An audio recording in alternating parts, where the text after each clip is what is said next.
किसी वक्त की बात है। कमलपुर नाम का गांव था। उसमें सोहन नाम का एक व्यक्ति जो अपने पिताजी के साथ रहता था। वो कोई भी काम धंधा नहीं करता था, इसलिए उसके पिताजी बहुत परेशान थे। वो हमेशा सोहन को समझाते, लेकिन इसका कोई भी असर सोहन पे नहीं होता। वहीं दूसरी ओर इसी गांव में बिट्टू नाम का एक मोटा आदमी था जो अपने पेट की वजह से बहुत परेशान था। अजी, आप अपने पेट का कुछ करिए, बहुत ज्यादा बाहर आ गया है। हाँ, मैं तो खुद बहुत परेशान हूँ। अरे, आप खाना पीना कम करेंगे तो ही पेट कम होगा ना। अरे, मुझसे खाना पीना की कम करने की बात मत क्या करो। खाने की वजह से ही तो मैं जिंदा हूँ। मुझसे खाना पीना कम नहीं होगा। ओह, अच्छा, तो फिर तो हो गया आपका पेट अंदर। हाँ, देखना, मैं ऐसे ही अपना पेट अंदर करके दिखाऊंगा तुम्हें। एक दिन सोहन के पिता ने सोहन से कहा, अरे सोहन बेटा, कब तक घर में निठल्ला बैठा रहेगा? कोई काम धंधा कर ले। अब मेरे में हिम्मत नहीं है काम करने की। अरे पिताजी, मैं क्या काम करूं? मुझे तो कुछ समझ नहीं आ रहा। कोई भी काम मेरे लायक होता ही नहीं है। अरे बेटा, तुझे क्या काम करना है, जरा मैं भी तो सुनूं, तभी तो मैं कुछ बताऊंगा। अरे पिताजी, मुझे ऐसा काम करना है जिसमें मेहनत कम और पैसे ज्यादा हो। अच्छा बेटे, तो जा अस्पताल में जाकर लेट जा और अपनी किडनी निकलवा के बिचवा दे। बहुत पैसे मिलेंगे और तुझे मेहनत भी करनी नहीं पड़ेगी। अरे क्या पिताजी, आप तो कुछ भी बक रहे हैं।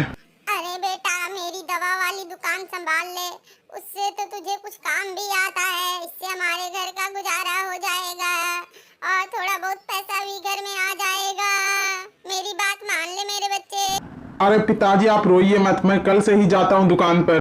अरे मेरे बेटे, तूने तो मुझे खुश कर दिया। और फिर अगले दिन जब सोहन दुकान पर था, तभी एक ग्राहक उसकी दुकान पर आता है और कहता है, अरे वैद्य जी कहाँ हैं? अरे वैद्य जी की दुकान आज से मैं संभालूंगा। तुम्हें जो काम है बताओ। अरे भैया, मेरे सर में बाल नहीं है, मुझे कोई ऐसी दवा दो जिससे मेरे सर में बाल हो जाए। अरे भाई, सर में बाल उगाने वाली दवा बहुत महंगी बनती है। अगर पैसे हैं तो ही बात करो, वरना यहाँ से जाओ। अरे भैया, मेरे पास तो इतने पैसे नहीं है, सिर्फ 200 रुपए है। अगर कोई दवा मिलेगी तो उसी में दे दो। अरे ये क्या मजाक कर रहे हो? 200 रुपए? 200 में तो आजकल नौवा भी बाल नहीं काटता और तुम बाल लगवाने की बात कर रहे हो? जाओ जाओ, 200 में कुछ नहीं मिलेगा। अरे भैया, इतनी बहस कर रहे हो, कोई दवा ही दे दो, अच्छी सी 200 में मिल जाएगी। फिर सोहन 200 रुपए लेकर टकले को दवा दे देता है और उधर बिट्टू अपनी पत्नी से कहता है, अरे पत्नी जी, अब बहुत हो चुका। अब मैं वैद्य जी के पास जाता हूँ और उन्हीं से अपने मोटे पेट का इलाज कराता हूँ। उनका बहुत नाम सुना है, कोई ना कोई इलाज जरूर करेंगे मेरे लिए।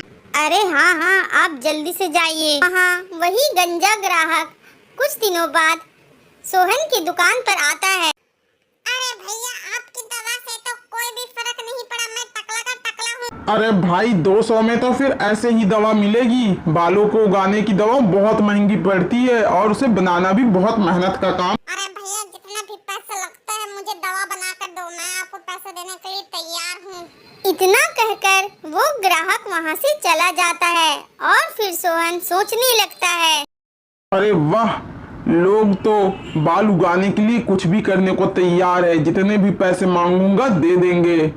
मुझे इसके लिए कुछ ना कुछ तो करना ही पड़ेगा। अरे क्यों ना मैं एक चुड़ैल को काबू कर लूं और उससे फिर सभी के बाल उगाया करूंगा और मैं बहुत अमीर हो जाऊंगा। वाह वाह, क्या आइडिया लगाया है मैंने, मजा ही आ गया। सोहन बाजार से जादू टोने वाले किताब ले आता है और फिर उसे चुड़ैल को काबू करने के लिए पढ़ने लगता है। अरे वाह, इस किताब के हिसाब से तो सिर्फ 3 दिन में चुड़ैल काबू हो जाएगी और फिर मुझे अमीर होने से कोई भी नहीं रोक सकता। मजा ही आ गया। फिर जब रात को सोहन बैठकर जादू टोने वाली किताब पढ़ रहा था, तभी उसके पिताजी आते हैं और उससे कहते हैं, अरे सोहन बेटा, ये रात को क्या कर रहा है तू? अरे पिताजी, क्या आपको नजर नहीं आ रहा है? मैं चुड़ैल काबू करने वाली किताब पढ़ रहा हूँ। बेटा, तू पागल तो नहीं हो गया? ये सब क्या कर रहा है? अरे पिताजी, ये किताब पढ़ना बहुत जरूरी है, तभी तो मैं बहुत ज्यादा अमीर हो पाऊंगा, बहुत ज्यादा। अरे बेटा, तू भाड़ में जा, जो मर्जी कर, मैं क्या करूं? सोहन का बाप सोहन से इतना कहकर वहाँ से चला जाता है और फिर सोहन जादू टोने वाली किताब पढ़ने लगता है। तभी एक चुड़ैल की नजर सोहन पर जाती है और वो कहती है, ये इंसान यहाँ क्या कर रहा है? लगता है ये हमें काबू करने वाली किताब पढ़ रहा है। अच्छा अच्छा, अभी मैं जाती हूँ और इसे मजा चखाती हूँ। ये हमें काबू कर हमसे क्या क्या ना जाने काम कराते हैं।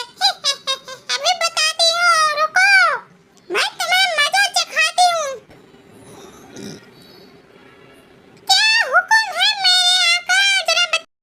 चुड़ैल की बात जैसे ही सोहन सुनता है तो वो सोचने लगता है, अरे ये क्या, 3 दिन की बजाय चुड़ैल एक ही दिन में काबू हो गई। लगता है ये किताब बहुत पावरफुल है। मेरी तो निकल पड़ी, मजा ही आ गया। आपने मुझे क्यों काबू किया है? अरे चुड़ैल बहन, मुझे कुछ जरूरी काम थे इसलिए मैंने तुम्हें काबू किया है।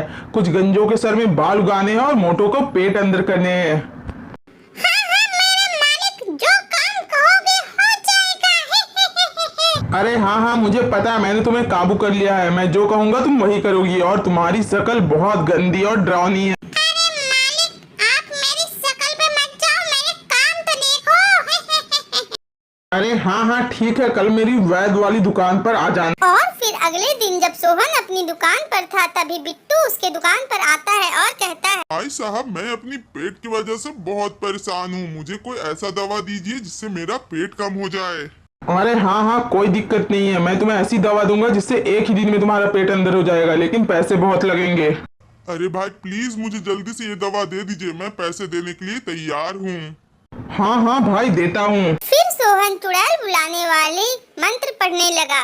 गंदी शकल वाली चुड़ैल हाजिर हो मेरे सामने। फिर वो चुड़ैल प्रकट हो जाती है जो सिर्फ सोहन को नजर आ रही थी, बिट्टू को नहीं। चल अब जल्दी से पेट कम करने वाली दवा दे मुझे। अरे भाई, आप ये किससे बात कर रहे हो?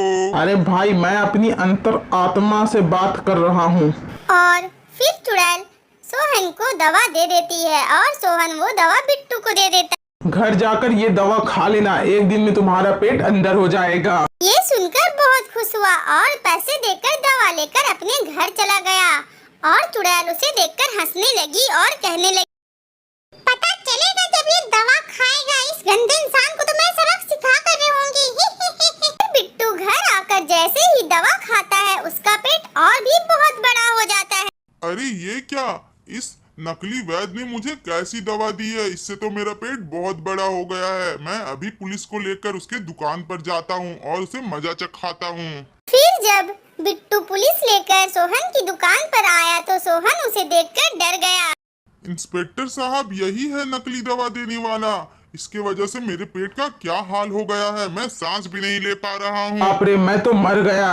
जल्दी से चुड़ैल को बुलाता हूँ। चुड़ैल प्रकट हो, गंदी शकल वाली चुड़ैल प्रकट हो। अरे ये प्रकट क्यों नहीं हो रही? इधर चुड़ैल सोहन को देखकर हंस रही थी। पुलिस वाले ने सोहन को जेल में बंद कर दिया तो वही चुड़ैल वहाँ पे प्रकट होती है। अरे गंदी शकल वाली चुड़ैल, तूने मेरे साथ धोखा किया है। अच्छा, तुम इंसानों ने भी तो हमें कैद करके हमसे क्या-क्या काम कराए हैं।